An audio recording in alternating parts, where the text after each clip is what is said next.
বিসমিল্লাহির রহমানির রহিম। দ্বাদশ শ্রেণীর শিক্ষার্থীবৃন্দ সবাইকে আসসালামু আলাইকুম। আজ 17ই ডিসেম্বর। গতকাল আমাদের বিজয় দিবস পালিত হয়েছে। তো আমরা সেই শহীদদেরকে স্মরণ করছি, যাদের ত্যাগের বিনিময়ে আমরা এই বিজয় অর্জন করেছি, একটি স্বাধীন রাষ্ট্রে বসবাস করছি। শীতের সকাল, সবাই আশা রাখি ভালো আছো। তারপরও লেখাপড়া চালাতে হবে। এই শীতের লেখাপড়া করতেও ভালো লাগে, তাই না? গরমের কোনো আভা নেই। আচ্ছা, তো আজকে আমরা আমাদের গত ক্লাসের সাথে সঙ্গতির পর আবার নতুন আরেকটা অধ্যায়ে চলে এসেছি। গত ক্লাসে আমাদের ছিল কঙ্কালতন্ত্র, আমরা শেষ করেছিলাম, তাই না? আচ্ছা, আজকে আমরা নতুন একটা অধ্যায় শুরু করব, অধ্যায় 8।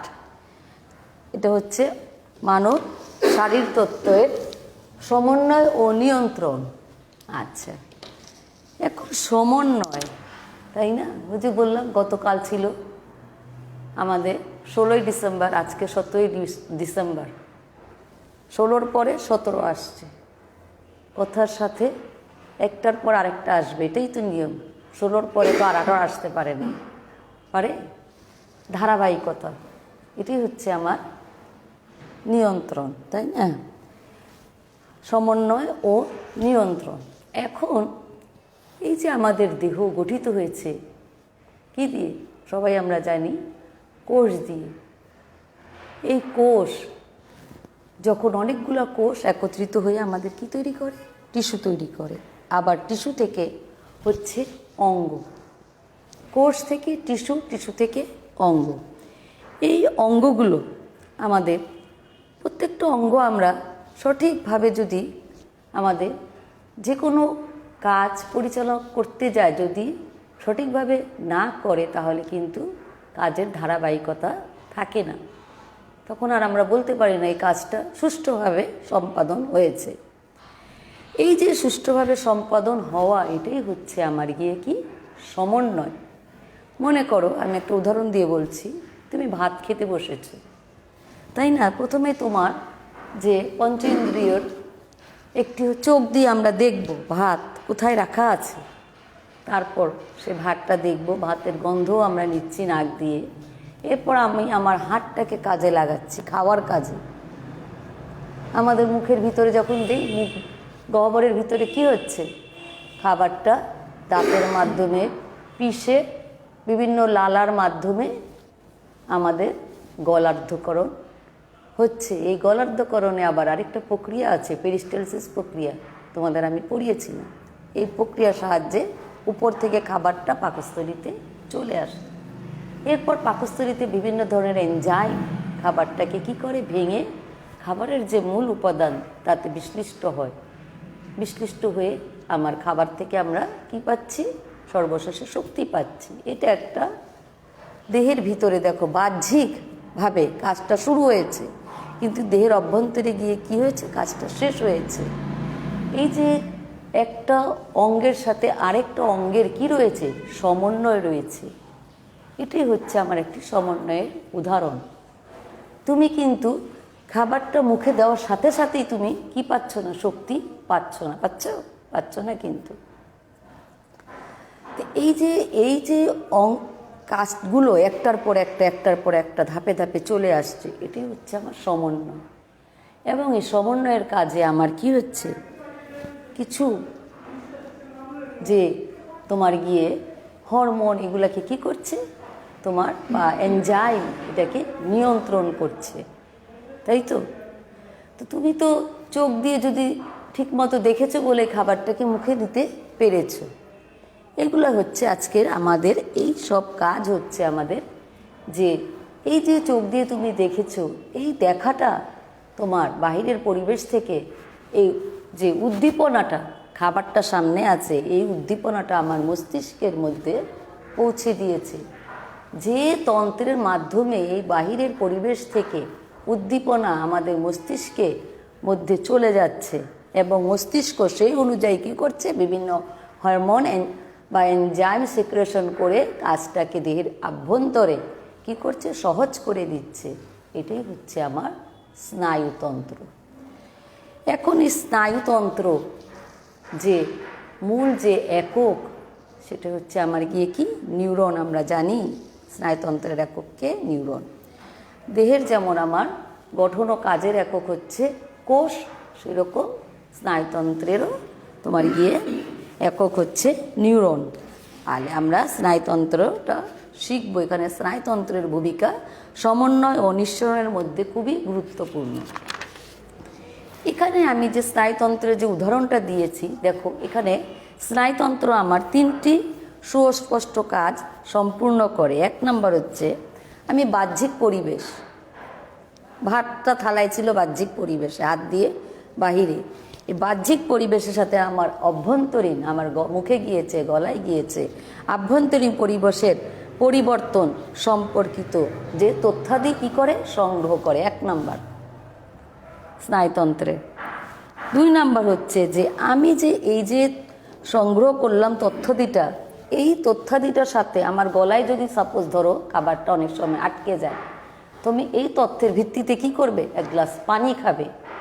অর্থাৎ তোমার পূর্বের কাজের সাথে বর্তমান কাজের অভিজ্ঞতার কি রাখা, একটা সম্পর্ক করার চেষ্টা করা স্নায়ুতন্ত্রের। তিন নাম্বার হচ্ছে তুমি মুখে খাবারটা দিয়েছো, মুখে খাবার নিয়ে বসে থাকবে, হ্যাঁ খাবার নিয়ে বসে থাকো, তখন সেই অনুযায়ী তুমি কি করবে, দাঁত দিয়ে চিবাবে, খাবারটাকে পেস্ট করবে, অটোমেটিক্যালি কিন্তু এগুলো হচ্ছে, তাই তো। এই যে তুমি বাইরের পরিবেশ থেকে খাবার নিয়ে মুখে দিচ্ছ, এর সাথে আগের সাথে পরের যোগাযোগ হচ্ছে এবং খাবারটাকে গলার্ধকরণে সাহায্য করছে, ওগুলো দেহের আভ্যন্তরে হচ্ছে। অর্থাৎ একটা সাথে আরেকটা কি দিচ্ছে, পরিবেশের সাথে তথ্যের বিনিময়ের সাপেক্ষে তোমার সাড়া প্রদান করছে। এই হচ্ছে স্নায়ুতন্ত্র, প্রধানত তিনটা কাজ করে থাকে। এখন আমাদের এই যে স্নায়ুতন্ত্রের আমরা বলতে পারি যে আমাদের এই যে এন্ডোক্রাইন তন্ত্র যেটাকে বলি আমরা, এর সহযোগিতায় কিন্তু স্নায়ুতন্ত্রের বিভিন্ন অঙ্গ ও তন্ত্রের মধ্যে কাজের কি হচ্ছে, যোগাযোগ হচ্ছে, কাজটাকে একীভূতকরণ হচ্ছে, সমন্বয় করা হচ্ছে এবং বাহ্যিক পরিবেশের মাধ্যমে দেহকে কি দিচ্ছে, সাড়া প্রদান করা হচ্ছে। এই যেমন শীত, কনকনে শীত, আমরা এসেছি, আমি কিন্তু সবাই আমরা কি পরে বসেছি, গরম জামা পরে বসেছি, কিন্তু এই যে আমাদের উদ্দীপনা, এখন শীত, আমার শীত বোধ হচ্ছে, আবার যখন গরম আসবে তখন কিন্তু আমি সোয়েটার পরে আর শাল পরে বসে থাকবো না। এগুলো আমরা পরিবেশ থেকে, এই উদ্দীপনাগুলো আমাদের দেহে শরীর থেকে চলে আসছে মস্তিষ্কে, মস্তিষ্ক সেই উদ্দীপনাগুলা বিভিন্ন জায়গায় পাঠিয়ে সেই কাজগুলো করতে সাহায্য করে থাকে। আচ্ছা, মানুষের স্নায়ুতন্ত্রকে প্রধানত দুটি ভাগে বিভক্ত করা হয়েছে। এক নাম্বার হচ্ছে আমাদের এই যে স্নায়ুতন্ত্রের, আমি একটা, সবাই বইটা নিয়ে বসো, বইটা নিয়ে বসলে তোমাদের জন্য উপকার হবে। এই যে স্নায়ুতন্ত্রের কথা বলছি, এই স্নায়ুতন্ত্রকে প্রধানত দুটি ভাগে ভাগ করা হয়েছে। একটা হচ্ছে কেন্দ্রীয় স্নায়ুতন্ত্র আর একটা হচ্ছে প্রান্তীয় স্নায়ুতন্ত্র। তো আজকে আমি প্রান্তীয় নিয়ে আলোচনা করব না, আমি আজকে আলোচনা করব কেন্দ্রীয় স্নায়ুতন্ত্র নিয়ে। কেন্দ্রীয় স্নায়ুতন্ত্রের মধ্যে রয়েছে আমার মস্তিষ্ক ও সুষুম্না কাণ্ড। সবাই আমরা মস্তিষ্ক কম বেশি কি জন্মের পর থেকে, যখন থেকে আমার জ্ঞান হওয়া মানে কি, মস্তিষ্ক আমার কাজ শুরু করেছে, তার আগ থেকেই কিন্তু কাজ করে, ভ্রূণ অবস্থা থেকেই কাজ শুরু হয়ে যায় মস্তিষ্কের ডেভেলপমেন্টটা। তো প্রান্তীয়কে আবার দুই ভাগে ভাগ করা হয়েছে, একটা হচ্ছে ঐচ্ছিক আর একটা হচ্ছে স্বয়ংক্রিয়। ঐচ্ছিককে দুই ভাগে ভাগ করা হয়েছে, করটিক আর সুষুম্না স্নায়ু, আর স্বয়ংক্রিয়র মধ্যে রয়েছে সিম্প্যাথেটিক, প্যারাসিম্প্যাথেটিক। সিম্প্যাথেটিকের মধ্যে রয়েছে সুষুম্না স্নায়ু আর প্যারাসিম্প্যাথেটিকের মধ্যে রয়েছে সুষুম্না স্নায়ু ও করটিক স্নায়ু। তো আজকে আমি তোমাদের প্রান্তীয় স্নায়ুতন্ত্রটা আমি মুছে দিচ্ছি, যেহেতু আমি আজকে এটা নিয়ে আলোচনা করব না, জাস্ট তোমাদের ভাগটা দেখালাম স্নায়ুতন্ত্রের। এখন আমি চলে যাব আমাদের কেন্দ্রীয় স্নায়ুতন্ত্র। কেন্দ্রীয় স্নায়ুতন্ত্রের মধ্যে রয়েছে আমার মস্তিষ্ক ও সুষুম্না কাণ্ড। এখন এই যে মস্তিষ্ক সুষুম্না কাণ্ড নিয়ে কেন্দ্রীয় স্নায়ুতন্ত্র গঠিত হয়েছে এবং দেহের ভাবুক বলতে পারো, অথবা দেহের প্রসেসর হিসাবে এই কেন্দ্রীয় স্নায়ুতন্ত্র কাজ করে। তাহলে প্রান্তীয় স্নায়ুতন্ত্র কী করে? প্রান্তীয় স্নায়ুতন্ত্র হচ্ছে আমার যে সেন্সরি ও মোটর নিয়ে গঠিত আমাদের এই স্নায়ুতন্ত্রটি, এবং আমাদের যে সংবেদী অঙ্গগুলো রয়েছে দেহের, এ সংবেদী অঙ্গ, পেশি ও বিভিন্ন গ্রন্থির সঙ্গে যুক্ত করে প্রান্তীয়টা। আচ্ছা, এখন প্রান্তীয় স্নায়ুতন্ত্রকে তুমি অভিনেতাও বলতে পারো। আচ্ছা, এখন মূল যে আমার যে প্রশ্নটা আমার বেশিরভাগ পরীক্ষায় চলে আসে, কোনটা আসে? আমাদের এই মস্তিষ্কটা নিয়েই কিন্তু পরীক্ষায় বেশি প্রশ্ন হয়ে থাকে। তো এটাই মূল প্রশ্ন। এখন যে কোনো মানুষের, আমরা গত কঙ্কালতন্ত্রে পড়েছিলাম করটি পড়েছিলাম, তারপর পড়েছিলাম কি মেরুদণ্ড। মেরুদণ্ডের ভিতরে থাকে কি স্পাইনাল কর্ড বা সুষুম্না স্নায়ু। এই যে সুষুম্না স্নায়ুর শিশ্রে একদম তোমরা নিজেদেরটা বুঝতে পারবে যে এই যে আমাদের মেরুদণ্ডের পিছন দিকে হাড়ের ভিতর থেকে সুষুম্না স্নায়ু একটি লম্বা দণ্ডাকার অংশ, একদম যার অগ্রভাগে আচ্ছা সুষুম্না স্নায়ুর শিশ্রে অবস্থিত কেন্দ্রীয় স্নায়ুতন্ত্রের যে স্ফীত অংশটা, এই যে আমাদের স্ফীত অংশটা মাথার ভিতরে, এই ভিতরটা মাথার যে স্ফীত অংশটা কার ভিতরে অবস্থিত? করটির ভিতরে অবস্থিত। অর্থাৎ সুষুম্না স্নায়ুর যে অংশ স্ফীত হয়ে করটির ভিতর অবস্থিত তাকেই আমরা বলবো মস্তিষ্ক। ক্লিয়ার হয়েছে যে মস্তিষ্ক কি? আচ্ছা, এখন এই মস্তিষ্ক কিন্তু আমি আগেই বলেছি ভ্রূণ অবস্থায় কিন্তু সুষুম্না কাণ্ডের অগ্রবর্তী দণ্ডাকার অংশ তোমার গিয়ে কি হয়েছে? ভাঁজ হয়েছে। দেখো এরকম ভাঁজ হয়ে গেছে। হ্যাঁ, মেরুদণ্ডের ভিতর থেকে যে তোমার গিয়ে স্পাইনাল কর্ডের উপরের অংশটা তোমার এরকম ভাঁজ হয়ে গেছে। এই ভাঁজ বা খাঁজের মতো দেখা যাচ্ছে। এরকম তিনটা স্ফীতাকার অংশ তিনটা কিন্তু বিষমাকৃতির তিনটি স্ফীতাকার অংশ গঠন করেছে। এই স্ফীতাকার তিনটি অংশ মিলেই গঠিত হয়েছে মস্তিষ্ক। আচ্ছা, তাহলে আমরা মস্তিষ্ক সংজ্ঞাটা লিখতে পারবো। আমাদের একটা চিত্র দেওয়া আছে, দেখো মস্তিষ্কের লম্বচ্ছেদ।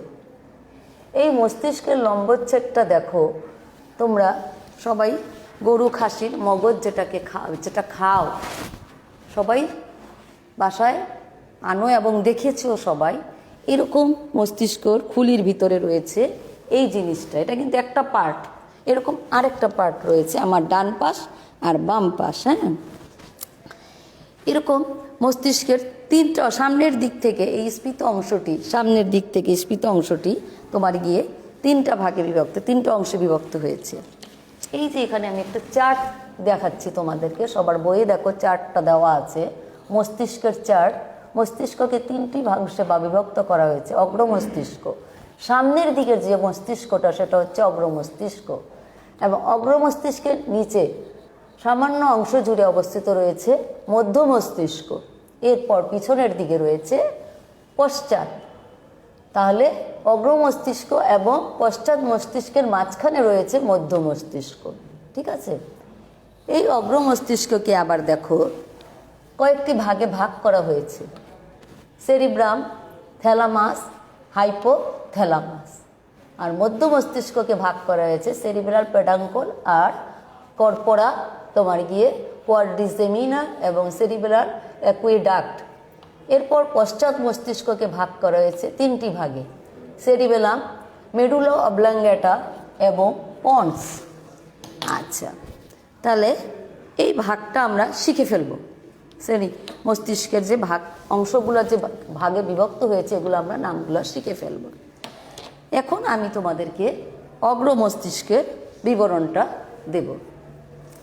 অগ্রমস্তিষ্ক বা প্রোসেনসেফালন, এই অগ্রমস্তিষ্কের প্রধান অংশই হচ্ছে সেরিব্রাম। আচ্ছা, তারপর রয়েছে থ্যালামাস ও হাইপোথ্যালামাস। সেরিব্রাম মস্তিষ্কের 80% হচ্ছে তোমার গিয়ে সেরিব্রাম। হ্যাঁ, আর বাকিটা অন্যান্য অংশ। এখন এই সেরিব্রামটা দেখো, সেরিব্রামটা দেখতে এই যে এখানে দেখতে পাচ্ছ এরকম কুণ্ডলি পাকানো, হ্যাঁ, ঢেউয়ের মতো কুণ্ডলি পাকানো দুটি বড়, এই পাশে একটা এই পাশে একটা, দুই পাশে ডান দিকে বাম দিকে কুণ্ডলি পাকানো খাঁজ বিশিষ্ট, হ্যাঁ, দুটি খণ্ড নিয়ে গঠিত হয়েছে সেরিব্রাম। খণ্ড দুটোকে বলা হয় সেরিব্রাল হেমিস্ফিয়ার। খাতায় নামটা লিখে দাও, সেরিব্রাল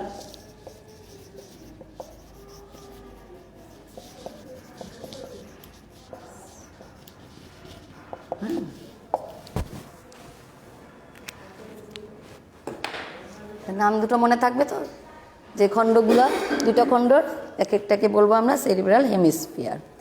আচ্ছা, এই সেরিব্রাল হেমিস্ফিয়ার হচ্ছে মস্তিষ্কের সবচেয়ে বড় অংশ, একটু আগে বলেছি 80% অংশ জুড়েই রয়েছে।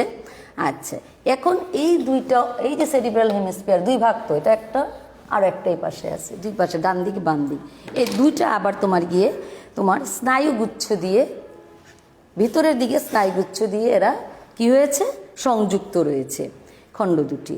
এবং এই যে এই খণ্ড দুটি তোমার গিয়ে কর্পাস ক্যালোজাম, এই যে কর্পাস ক্যালোজাম দেখো একটা কালো অংশ দেখা যাচ্ছে ভাঁজগুলোর নিচে, এই কালো অংশের সাথে সংযুক্ত রয়েছে। আচ্ছা, এই যে উপরের দিকে ভাঁজগুলো দেখো, উপরের দিকে উঁচু এবং নিচের দিকে গর্ত হয়ে গেছে, উঁচু এবং নিচু এই ভাঁজগুলো, এই যে ভাঁজগুলো দেখতে পাচ্ছ, এই উঁচু নিচু ভাগগুলো, উঁচু জায়গাগুলোকে, খাজের উঁচু জায়গাগুলোকে বলা হয় জাইরাস। কি বলে? জাইরাস। আর নিচু জায়গাগুলোকে বলা হয় তোমার গিয়ে ফিশার। নিচু জায়গাগুলোকে বলা হয় ফিশার, আর উঁচু জায়গাগুলোকে বলা হয় কি জাইরাস। এই যে উঁচু জায়গাগুলো জাইরাস, আর নিচু জায়গাগুলোকে বলা হয় ফিশার। হ্যাঁ, এখন এই জাইরাস আর ফিশারের মধ্যে আবার তোমার গিয়ে এই ফিশার কিছু ফিশার তোমার গিয়ে বা কয়েকটি ভাঁজ সুগঠিত হয়ে তোমার তিনটা তোমার গিয়ে একদম গভীর হয়ে তিনটা খণ্ড বা খাঁজ সৃষ্টি করেছে, তিনটা। তো একটা মনে করো এইটা হচ্ছে কি, এই যে মস্তিষ্কটা এরকম এরা গর্ত হয়ে তিনটা, যখন তিনটা ভাঁজ হয় তাহলে তিনটা ফিশার নিচের দিকে চলে আসছে, তখন তাহলে কয়টা হলো এখানে? 1 2 3টা, এটা 1, এটা 2, এটা 3, এরকম তিনটা। এই তিনটা যদি তোমার গিয়ে ফিশার তোমার গিয়ে খাঁজের সৃষ্টি করে, এই খাঁজগুলো প্রশস্ত হয়ে তাহলে কয়টা খণ্ড হলো? 1 2 3 4 5টা। তাহলে ফিশারগুলা তোমার গিয়ে সেরিব্রাল হেমিস্ফিয়ারকে কয়টি অংশে ভাগ করেছে? 5টি খণ্ড বা লোবে ভাগ করেছে। এই 5টি খণ্ডের আবার আলাদা আলাদা নাম আছে। নামগুলো হচ্ছে তোমার ফ্রন্টাল লোব, 2 নাম্বারটা হচ্ছে প্যারাইটাল লোব, এরপর হচ্ছে অক্সিপিটাল লোব, এরপর টেম্পোরাল লোব ও লিম্বিক লোব। আমি নামগুলো লিখছি, তোমরা খাতায় লিখে নাও। আচ্ছা আচ্ছা, ফ্রন্টাল 1 নাম্বার, ফ্রন্টাল লোব, 2 নম্বরে অক্সিপিটাল, 3 নাম্বার হচ্ছে প্যারাইটাল,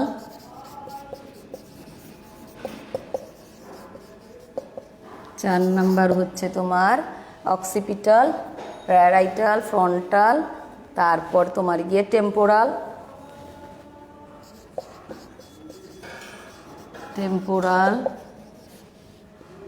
কটা লিখলাম? ফ্রন্টাল, অক্সিপিটাল, প্যারাইটাল, টেম্পোরাল, 5 নাম্বারটা হচ্ছে লিম্বিক।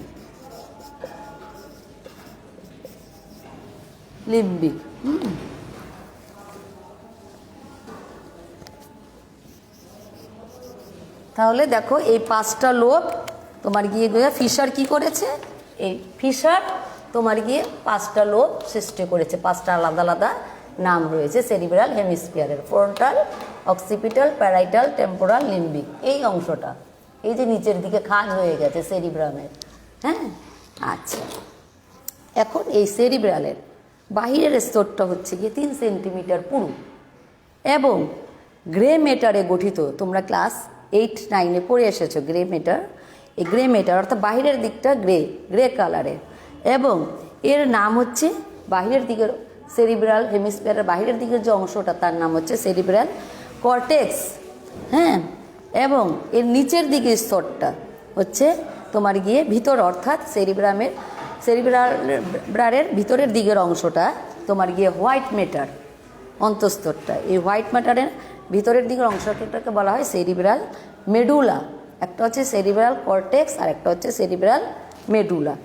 আচ্ছা, এখন তোমার গিয়ে আমাদের যে এই যে মস্তিষ্কের কিন্তু বলছি যে বাহিরের দিকটা হচ্ছে গ্রে ম্যাটার, আর সুষুম্না কাণ্ডের কিন্তু উল্টাটা। সুষুম্না কাণ্ডের হচ্ছে যে বাহিরের দিকটা হচ্ছে হোয়াইট ম্যাটার আর ভিতরেরটা হচ্ছে গ্রে ম্যাটার। এখন আমাদের এই যে সেরিব্রাল হেমিস্ফিয়ার, আমাদের দুইটা লোব বলেছি সামনের দিকে সেরিব্রামের, আমাদের যে এই যে হাতের আমাদের দেহের বাম দিকেরটা নিয়ন্ত্রণ করে ডান দিকের সেরিব্রাল হেমিস্ফিয়ার, আর ডান দিকেরটা নিয়ন্ত্রণ করে বাম দিকের সেরিব্রাল হেমিস্ফিয়ার। আচ্ছা, এখন এই কাজ, এই সেরিব্রালের কাজ কি? কাজ হচ্ছে কি আমাদের যে সংবেদী অঙ্গগুলো আমরা দেহে আছে, এই সংবেদী অঙ্গগুলোতে কি আসতেছে? আমাদের অনুভূতি পাই আমরা, চিমটি দাও আমাদের স্কিনে, অনুভূতি। আচ্ছা, এসব চিন্তা, বুদ্ধি, বিবেচনা, ইচ্ছা শক্তি, আমার ইচ্ছা হলো, উদ্ভাবনের শক্তি। আচ্ছা, আমাদের এই উদ্ভাবনের শক্তি, তারপর দিয়ে গিয়ে আমাদের যে মানসিক বোধ, এই বোধগুলাকে কি করে? এই সেরিব্রাম নিয়ন্ত্রণ করে থাকে, সেরিব্রামে নিয়ন্ত্রণ করে। এবং আমাদের যে সহজাত প্রবৃত্তি, সবারই সহজাত প্রবৃত্তি রয়েছে, সহজাত প্রবৃত্তিগুলো নিয়ন্ত্রক হিসাবে কাজ করে এবং দেহের সব ঐচ্ছিক পেশির সমন্বয় সাধন করে। প্রথমে বলেছিলাম ভাত খেতে বসেছি, ভাত নিয়ে কি আমি হা হয়ে তাকিয়ে আছি, তাই না? তাহলে আমাদের ঐচ্ছিক পেশির নিয়ন্ত্রণ করে থাকে। এই গেল আমার 1 নাম্বারটা, অর্থাৎ আমার সেরিব্রাম নিয়ে আমি আলোচনা করেছি। এইবার আমরা সেরিব্রামের তোমার গিয়ে অগ্রমস্তিষ্কে চলে আসব, থ্যালামাস। হ্যাঁ, থ্যালামাসের মধ্যে আমাদের এটা হচ্ছে গিয়ে তোমার কোথায় অবস্থিত এই থ্যালামাসটা? এই যে দেখো থ্যালামাস, ডিম্বাকার একটা অংশ দেখা যাচ্ছে।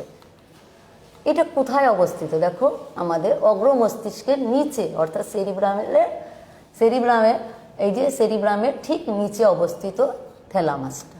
হ্যাঁ, আচ্ছা, এখানে আমার এই যে থ্যালামাসেও তোমার গিয়ে এটা গ্রে ম্যাটারে গঠিত এবং দুটি থ্যালামাই নামক একটি যোজক দিয়ে এরা যুক্ত থাকে।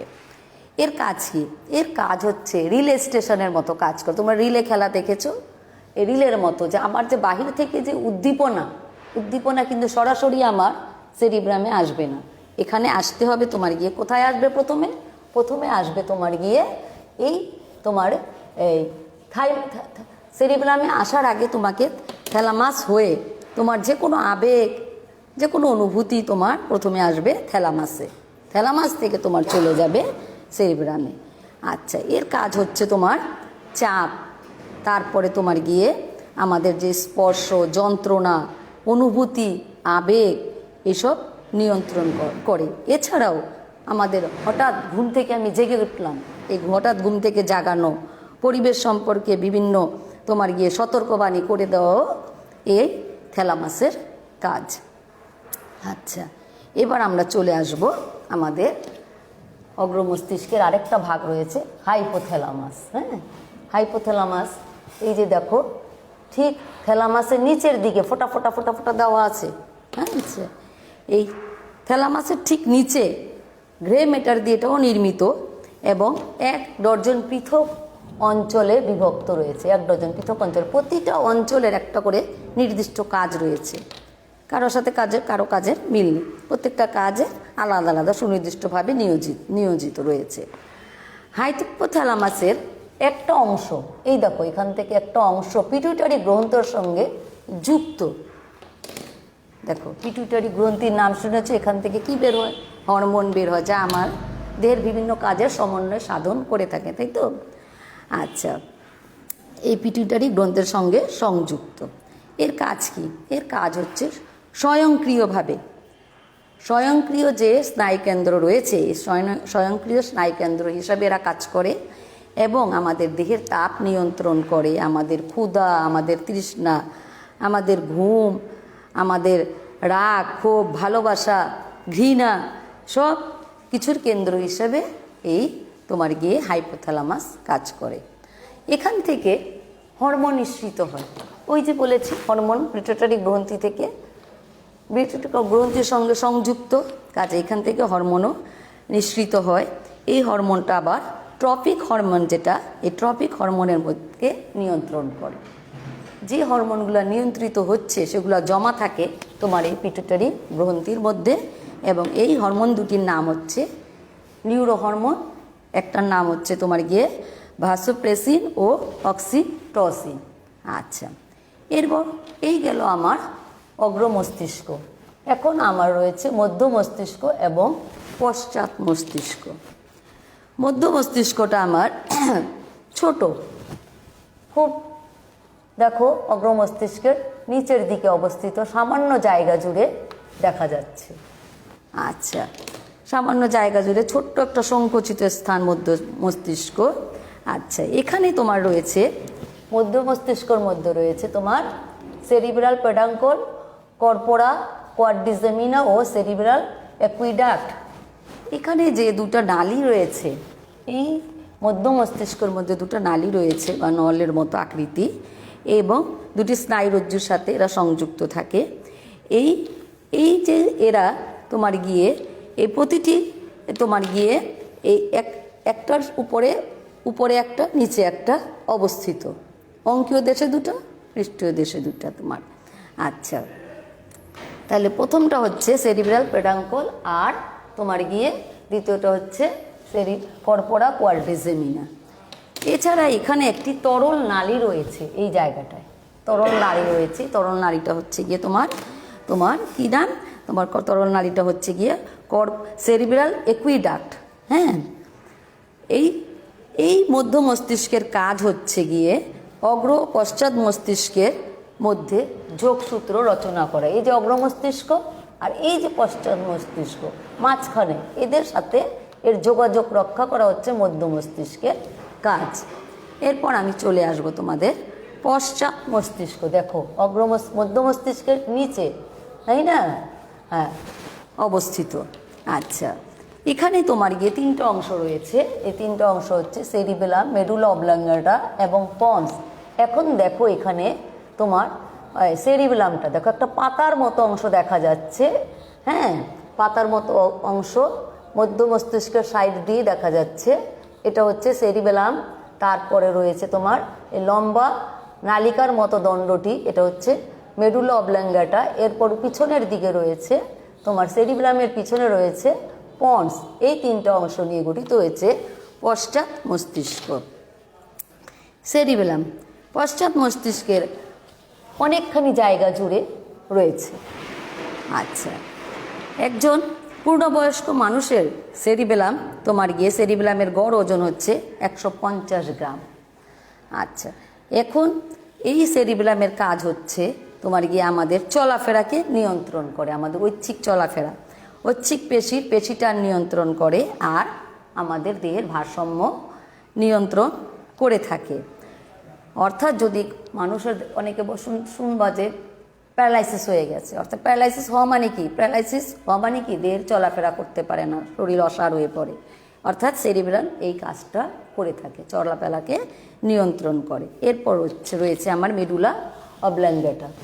মেডুলা অবলাঙ্গাটা তোমার গিয়ে আমার পন্সের, এই যে পন্স, এটা তো পন্স, এই পন্সের দেখো কিনারা দিয়ে তোমার অবস্থিত মেডুলা অবলাঙ্গাটা।